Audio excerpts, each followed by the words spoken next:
Hello, I'm Per from Sabaton, and now I have a little bit of a challenge here in Helsinki that I'm gonna recognize our songs from 1 second. I'm a very slow person, so let's see how this goes.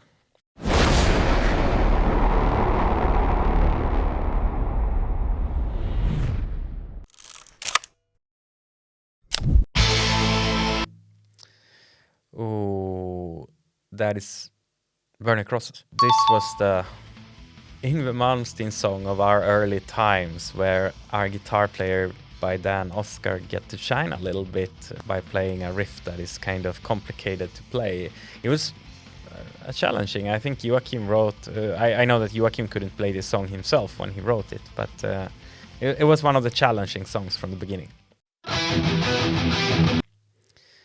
That is The Duelist from the new album. For this song, we heard that it's a very technical or guitar-driven, like the riff is a little bit to play. So we instantly felt that it's a technical song. It needs to be somebody technical. So it very much was like, okay, in order to play it, you need to be good with your hands. Then we made a topic where you needed to be a good sword fighter, a samurai.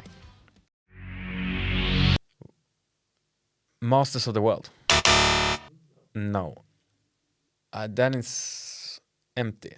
I know that thing, but... yes. I wouldn't have guessed that from that. It sounded way too old school. I think it sounded too old school, but now that I think about it, yes, of course. But we never play, when we are performing it live, we don't have that intro. So I think I've heard the studio version of Uprising once in the last 5 years.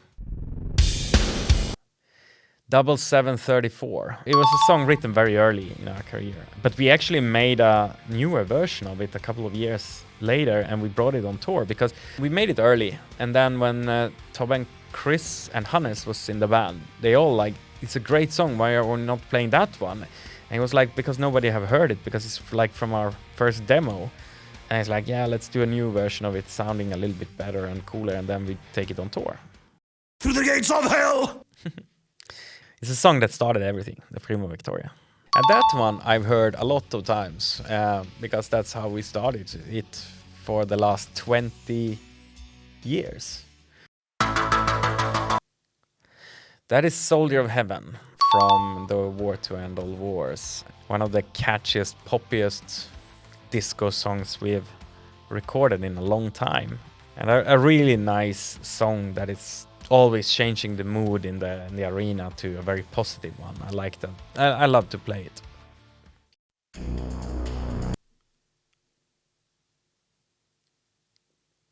Funny, but I think that is the Hordes of Khan. However, I think that it's also could sound very much like one of the tracks on Art of War, actually. Funny.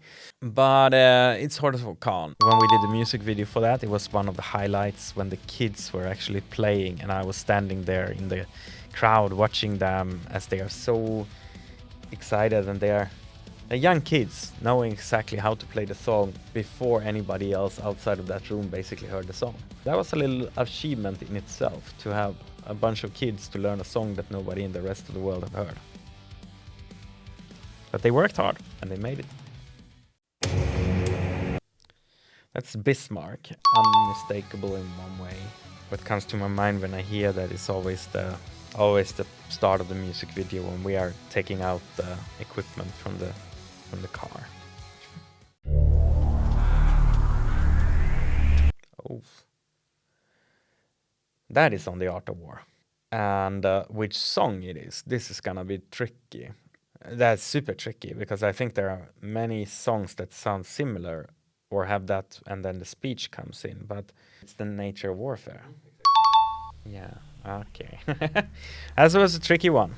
I think we were maybe a little bit more experimental when we did that album. Today, in the digital world, when you think about it, these songs doesn't really make so much sense. They make sense when you make a concept album, and it's a sad thing, I have to say, that the way that we made Art of War as a following storytelling thing, it doesn't work out today to do it. It punishes the artist because the digital world doesn't really allow you for doing it. We have cheated this system a little bit by doing variations of our albums, so you can choose to hear, let's say, the storyteller edition of the album now or the regular version, but to have intros and to have things actually hurts the musician, which I think is sad, because nowadays the song needs to start very quickly, it needs to be an instant song, and you can't really do these musical adventures that you could do in the past when people had to listen from start to end.